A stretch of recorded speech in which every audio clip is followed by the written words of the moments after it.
वो कौन सा परिंदा है जो अक्सर अपने एक पांव पर खड़ा होकर सोता है?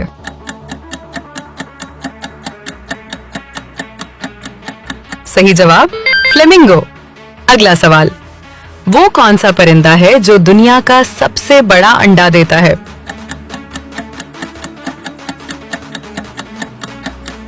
सही जवाब शुतुरमुर्ग।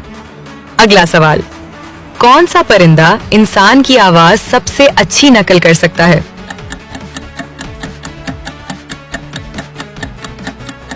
अपनी जहानत से इसका जवाब कमेंट सेक्शन में दे।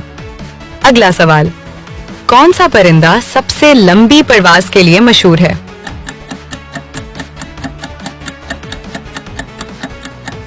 सही जवाब अल्बाट्रोस।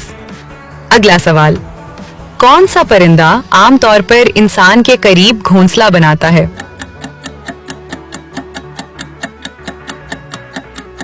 सही जवाब कबूतर।